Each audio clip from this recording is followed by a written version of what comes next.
Passion Aviation, c'est l'émission des spécialistes et des passionnés de l'aviation. Présentée par Aimé sur Radio ACB.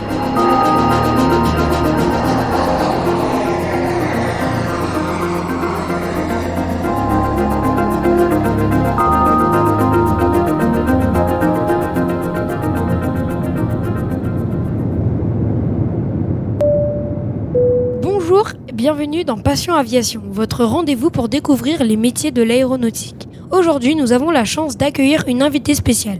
Corinne est une hôtesse de l'air qui va nous partager son quotidien, ses anecdotes et sa passion pour l'aviation. Bonjour Aimé, merci pour cette invitation. Je suis très contente de pouvoir parler de mon métier. Installez-vous confortablement, attachez vos ceintures, c'est parti pour un vol sur Radio ACB Airline 101.7 FM.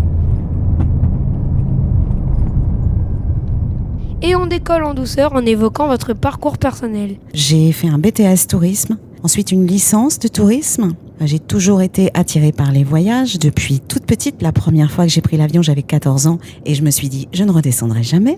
Donc j'ai suivi un parcours des études littéraires avec un bac littéraire, voilà, etc. Beaucoup de langues vivantes puisque je parle l'allemand, l'anglais, l'espagnol. Et puis un peu d'autres langues, le créole aussi, réunionnais, le créole antillais. Et après, j'ai passé ce qu'on appelait à l'époque le certificat de secours, qui était en fait qu'on passait à l'école de la Croix-Rouge à cette époque-là. Et puis après, c'était les concours des compagnies aériennes. Une fois ce document en poche, il faut passer les concours des compagnies aériennes. Donc à l'époque, j'avais passé le concours compagnie qui s'appelait Air Inter, qui faisait que des vols intérieurs en France. Et j'ai été recalée. Et c'est tant mieux, parce que tout de suite après, j'ai pu intégrer une compagnie charter qui s'appelait Minerve, donc en 88. Et il faisait du long courrier et ça me plaisait beaucoup plus. J'avais déjà envie de voyage, mais la première fois que j'ai mis les pieds dans un avion, je me suis vraiment dit que c'était le meilleur moyen de voyager tout le temps. J'ai toujours eu le contact facile avec les gens, donc ça a été une évidence. Ça a été une évidence, je me suis dit, voilà, c'est ce chemin professionnel que je souhaite prendre. Et est-ce que les garçons qui sont minoritaires, est-ce qu'ils peuvent exercer ce métier ? Bien sûr, oui, facilement. En fait, c'est le même parcours. Il faut être bon en langue, il faut avoir une bonne culture générale, il faut avoir une facilité de contact avec le public et puis être très adaptable. Donc, bien sûr, c'est une profession qui est effectivement très féminine.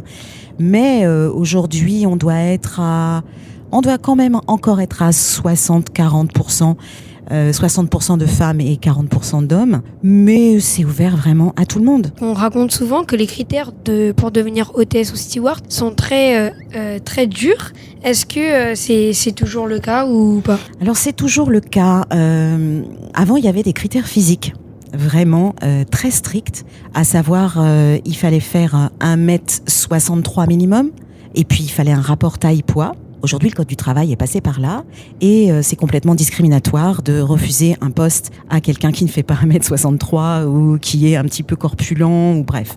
Aujourd'hui, c'est la qualité de ce que tu proposes et puis ça passe par des services de recrutement comme pour tout autre métier avec des cabinets de recrutement et on a des évaluations psychologiques parce que il y a quelque chose qui est absolument nécessaire dans cette façon de s'adapter, c'est qu'il faut être réactif. Et si je peux te donner un exemple, un équipage, c'est 10-15 personnes qui ne se connaissent pas, qui n'ont jamais volé ensemble et qui doivent faire un seul. Parce qu'il y a l'aspect sécurité dans notre métier qui est très important. Et donc, il faut que chacun puisse faire confiance à l'autre. Il faut des gens suffisamment adaptables, suffisamment empathiques pour pouvoir faire confiance à quelqu'un qu'il ne connaît pas. Donc, on est aussi recruté pour ça, cette faculté tu crées le feeling facilement avec tes collègues, et c'est très très important. D'accord. On pourrait penser que c'est des collègues du travail, tu vas bosser avec eux pendant quelques heures sur un vol aller-retour, et puis tu ne les reverras peut-être jamais de toute ta carrière. Mais pendant ce moment-là, l'équipage, c'est vraiment une cellule qui se fait confiance, qui est vraiment très très forte.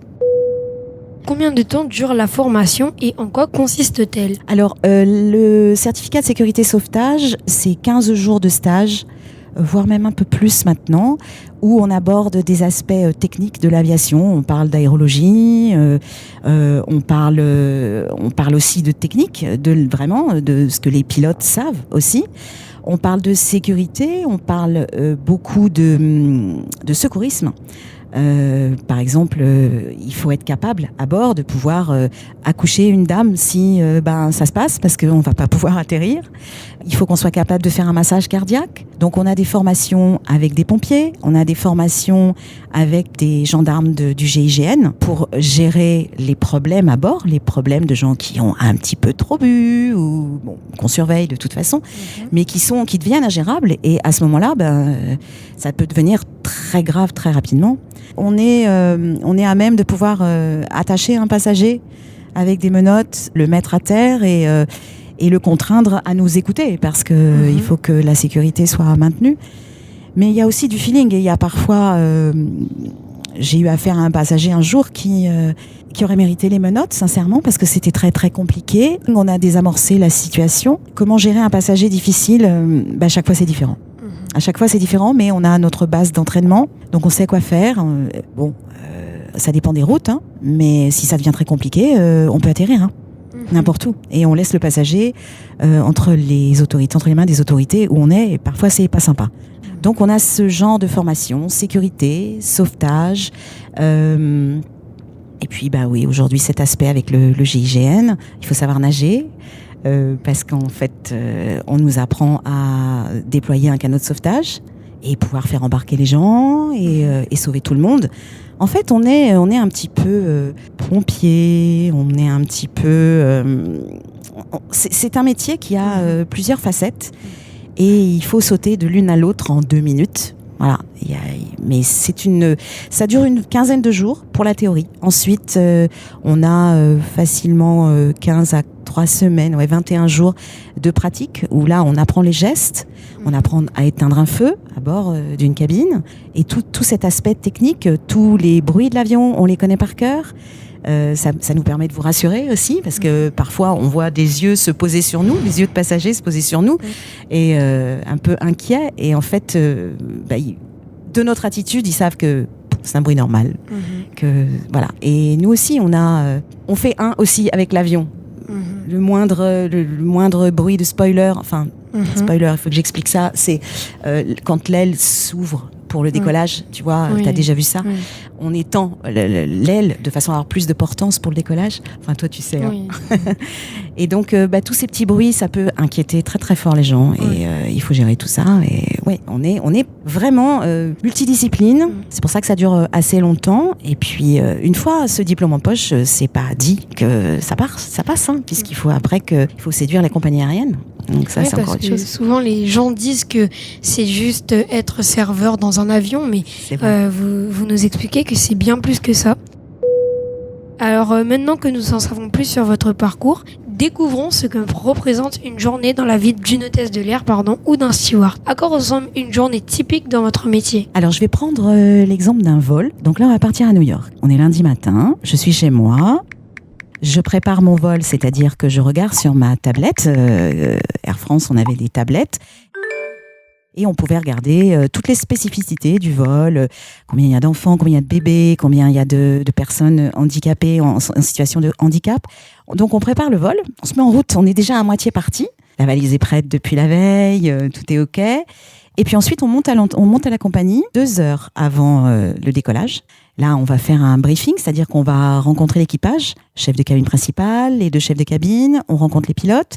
Et puis il y a un briefing qui est autour de la sécurité et de la sûreté aérienne. Et ça dure à peu près une demi-heure. Après, on va à l'avion. On est présent à l'avion 1h30 avant pour checker la cabine, regarder si l'oxygène c'est OK, enfin tous les aspects sécurité, pour compter les repas aussi, parce qu'il ne s'agit pas qu'il en manque une centaine. Et puis après, on commence l'embarquement 50 minutes avant le décollage. Paris-New York, c'est 7h, 7h30 à l'aller. Au retour, c'est beaucoup plus court. Et donc, on accueille les passagers. Décollage, alors il y a une check, tu la connais. Voilà, on passe, on embête un peu les gens, on leur dit de ne pas écouter leurs écouteurs, enfin de ne pas écouter leur musique.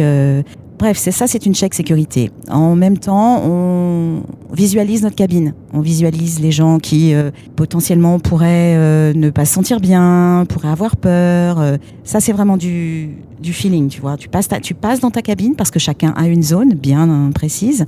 Tu passes dans ta cabine et tu fais connaissance avec tes passagers. Décollage. Et puis après, c'est parti pour 6 heures. Service. 2 services. On arrive à New York. Il y a 6 heures de décalage. On est en 6 heures en moins par rapport à Paris. Et on va à l'hôtel simplement, on se repose, on fait ce qu'on veut, on a quartier libre à l'hôtel. Mais on n'a que 24 heures sur place, donc on arrive donc le lundi soir. Et le mardi soir, on reprend l'avion dans l'autre sens, on rentre à Paris. En moyenne, combien de vols effectuez-vous par semaine ou par mois ? Ça se compte vraiment en mois, en tout cas sur long courrier. Sur long courrier, on fait entre 4 et 5 vols par mois. Tout dépend des décalages horaires, des jet lag qu'on prend. C'est-à-dire que quand on part sur un vol Asie, on reste 48 heures là-bas, donc c'est un vol qui dure 4 à 5 jours sur la semaine. Aller et retour, ça fait 5 jours. Sinon, à New York, c'est 3 jours. Donc en fait, ça, on enchaîne comme ça sur 4 ou 5 vols. Selon les destinations, on peut en faire 4 ou 5. Quels sont les aspects les plus intéressants et les plus difficiles de votre métier ? Intéressant, c'est tout le contact avec le public parce qu'on est vraiment là pour faire passer le meilleur moment, vraiment le meilleur moment de leur vie aux gens. Moi, j'adorais avoir des passagers qui n'avaient jamais pris l'avion ou qui avaient peur. Avant, on pouvait emmener les passagers, visiter le poste de pilotage. Maintenant, c'est interdit. Aujourd'hui, oui, je dirais vraiment le contact avec la clientèle. Vraiment, parce que j'ai rencontré des tas de gens. Parce que les gens à bord, une fois le service terminé, ils font ce qu'ils veulent. Certains dorment et puis certains s'ennuient. Et ils viennent nous voir. Ils viennent dans les cuisines derrière, devant. Puis ils viennent prendre un café et puis ils nous racontent leur vie. Et c'est vraiment des moments d'échange très, très, très, très importants pour moi. Ça a été, c'est ce qui a été le fil conducteur de toute ma carrière. Travailler dans les airs, c'est aussi vivre des moments uniques. Passons maintenant aux anecdotes et aux expériences marquantes. Avez-vous déjà vécu des situations particulières ou stressantes pendant un vol, comme des turbulences très intenses, un atterrissage difficile ? Oui, ça m'est arrivé plein de fois dans ma carrière. J'ai eu un feu moteur un jour. Mais ça, c'est pas grave, parce qu'on est entraîné, parce que les pilotes sont entraînés. Donc tout le monde a des procédures, on est comme des automates. On a vu le moteur prendre feu, on s'est dit, on va pas aller à New York cette fois. On va vraiment rentrer à la maison. Tout est prévu, si tu veux. J'ai eu une fois, sur un vol, on faisait Paris-Fort-de-France, en plein milieu de l'Atlantique, on venait de passer les Açores.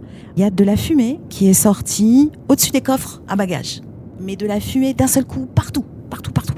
On voyait pas à 3 mètres. Mais encore une fois, on s'est tous dispersés à nos portes. On s'est dit, on va gérer, on ne sait pas, on était en plein Atlantique. Donc là, on attend la réaction du pilote. Si on commence à descendre d'un seul coup, c'est une descente d'urgence pour arriver à un palier où il va pouvoir évacuer la fumée, dépressuriser l'avion et évacuer la fumée. Et très rapidement, on s'est dit, il y a peut-être un feu au plafond. On ne sait pas. Donc on est allé à notre poste, on a attendu. Les minutes sont très très longues. Les passagers, il faut les gérer à ce moment-là parce qu'il y a de la panique. Pour l'anecdote, je me souviens avoir fait rasseoir un passager très très paniqué qui se levait, qui venait vers moi et je lui ai dit « Monsieur, tout va bien ?» J'avais un extincteur dans la main quand même. Un gros extincteur rouge. Il m'a regardé, il est retourné s'asseoir. L'avion, c'est un peu chez toi, c'est ta maison. Donc tu dis, ok, là, ça va peut-être pas bien se passer, mais en fait, t'es dans l'action. T'es que dans l'action. On est tellement entraîné qu'il n'y a pas de problème. On agit, on verra après. Et ce jour-là, c'est vrai que je m'en souviens très bien parce que ce passager, je me demande encore comment il m'a cru et comment il a réussi à s'asseoir. Finalement, la fumée s'est dispersée. On a fait un débriefing en arrivant à Fort-de-France. Et puis on n'a pas fait de descente d'urgence, on a continué notre vol. De toute façon, on ne pouvait pas faire demi-tour, on était en plein Atlantique. Et puis c'était OK, de toute façon pour nos pilotes, nos techniques, c'était OK. Donc on a continué. Le soir, on a bien décompressé quand même. Quelle est l'histoire la plus drôle que vous ayez vécue à bord ? Oh là là, j'en ai des dizaines d'anecdotes drôles. Ah oui, un jour j'étais à la porte d'embarquement, j'accueillais les passagers. Ah non, j'en ai 2 d'ailleurs. J'étais à la porte, les passagers arrivent. Et là, je pense reconnaître un ami à moi. Et je lui saute dans les bras, je lui fais la bise. comment vas-tu? Je savais pas que t'étais sur ce vol, etc. Et en fait, c'était Bernard Lama, un joueur de foot, alors je sais plus de quelle année, c'était un goal. Effectivement, quelqu'un de très connu, c'est normal, je l'ai reconnu. Mais pour moi, c'était un pote. Donc, il embarque, il me fait la bise. Il embarque sans rien dire, il va s'asseoir. Et j'étais chef de cabine principale à cette époque, donc ça la fout mal. Et donc, la porte se ferme, on fait notre truc, je prends la liste des passagers après pour aller les saluer. Et là, je vois, Bernard Lama, bon, il va falloir que j'aille le voir, que je m'excuse, enfin bref, bon. Et donc, je suis allée le voir, je lui ai dit, écoutez, je suis vraiment désolée, je vous ai confondu avec un ami. Il me dit, non, mais j'aime beaucoup votre compagnie, on accueille très très bien les gens. Donc voilà, on a ri comme ça. J'ai eu aussi une histoire rigolote avec l'équipe de Goldman qui était à La Réunion. D'ailleurs, c'était un retour Réunion. Et donc, on avait un petit peu de temps en escale à cette époque-là. Et à vrai dire, on avait fait un petit peu la fête. On était allé boire un coup et on était allé en boîte la veille. Et là, on était tombé sur l'équipe de Goldman qui venait, qui avait fait un concert ici. On a fait la fête avec eux, etc., etc. Et le lendemain soir, je ne savais pas qui rentrait avec nous.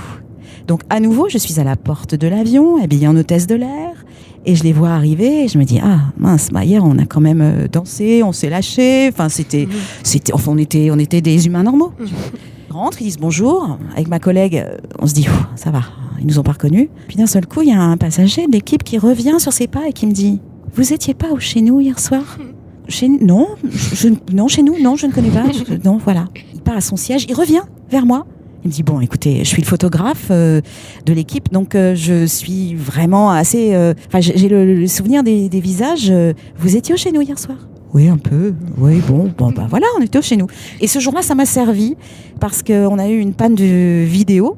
Donc, vidéo et liseuse, tu sais, les petites lumières au-dessus des sièges. Panne totale, pas de vidéo, pas de liseuse pour rentrer de la Réunion. Ok, c'est un vol de nuit, mais tout le monde ne dort pas. Bon, pas parce qu'il y avait eu un bon contact, ils ont accepté mes excuses. J'ai fait tout le tour de l'avion et puis je suis allée présenter mes excuses à tout le monde. Je me suis pas fait disputer. Quelle est l'histoire la plus touchante? C'est une naissance, une dame qu'on a dû accoucher à bord. Et vraiment, c'est quelque chose que on est préparé techniquement, en théorie, mais quand on est là et qu'on doit agir et que l'enfant arrive et qu'il est en pleine forme, j'en ai encore des frissons. D'accord. Passons à un sujet essentiel, la sécurité à bord. Vous nous rappeliez que c'était très important. Pouvez-vous nous expliquer votre rôle en matière de sécurité des passagers? Alors, la sécurité des passagers, c'est penser à leur place. Alors, c'est déjà être très à même de sentir nos passagers. Il faut être là pour toute situation. Donc la sécurité, ça passe par la surveillance des passagers la nuit, par exemple.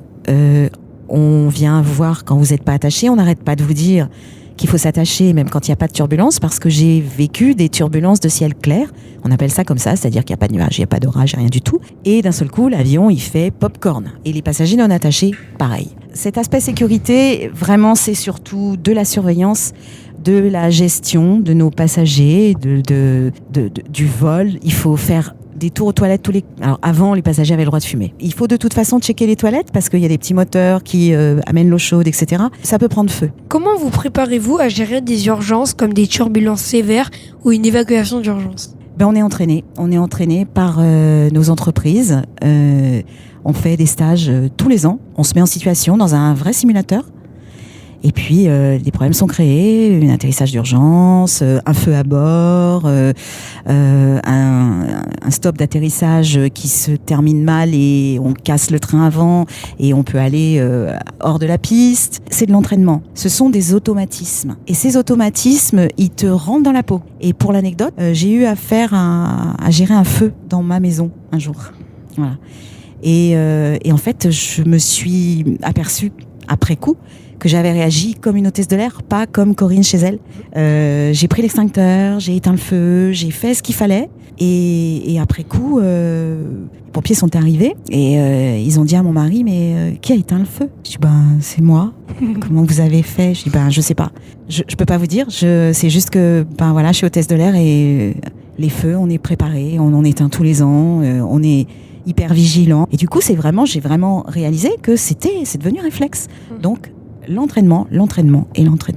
D'accord. Les passagers comprennent-ils toujours les consignes de sécurité ou il y a souvent des malentendus? Il y a des malentendus, ouais. La plupart du temps, ça se passe très très bien, hein. En revanche, parfois, il faut être un petit peu plus ferme. Par exemple, une maman qui ne veut pas attacher son bébé dans la ceinture bébé. Donc, malheureusement, il faut dans ce cas-là passer par des exemples un petit peu trash pour leur faire comprendre que la sécurité de leur enfant ne dépend que de ce qu'on leur dit. Il faut faire, comme les bébés qui sont dans les berceaux pendant les turbulences, il faut les attacher, les bébés. Il faut soit les reprendre sur les genoux, soit fermer carrément le berceau.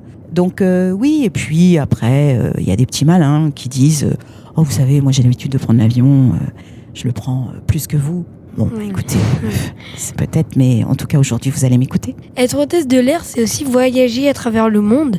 Découvrons les plus belles destinations et les surprises que réservent les escales. Combien de pays ou de villes avez-vous eu la chance de visiter grâce à votre métier ? J'ai travaillé 35 ans.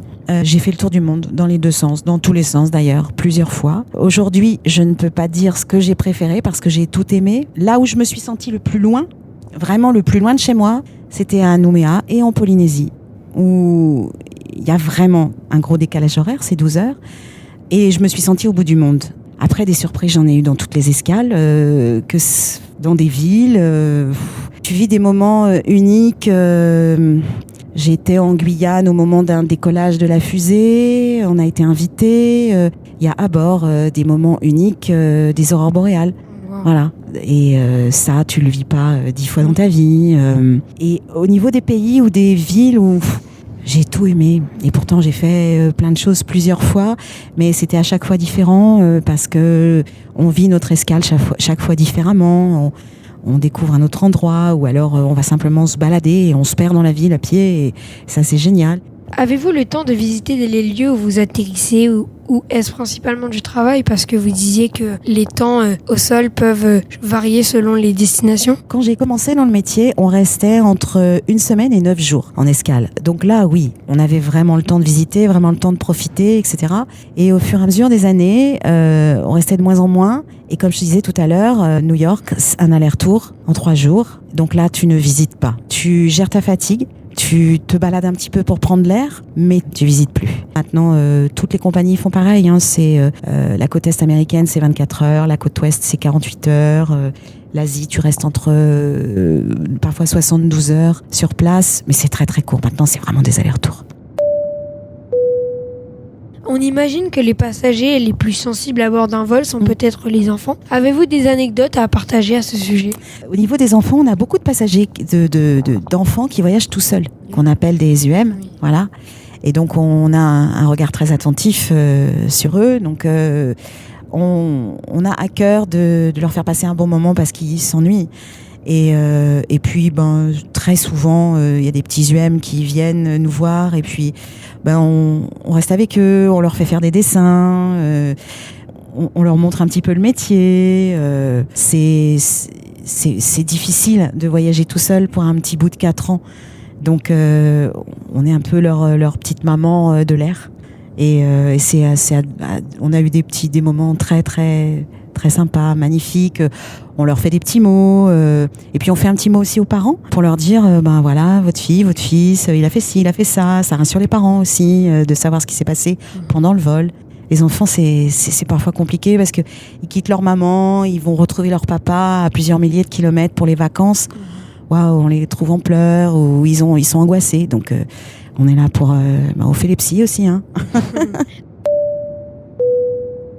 Le métier a-t-il beaucoup évolué depuis que vous avez commencé ? Le métier a beaucoup évolué. Le métier, il évolue simplement dans le fait qu'on a effectivement des vols plus difficiles, beaucoup plus courts. Voilà, il nous faut une bonne santé, encore meilleure qu'avant. Mais le métier restera toujours le même à bord. C'est le contact avec les clients. Après, on le fait différemment d'une compagnie à l'autre.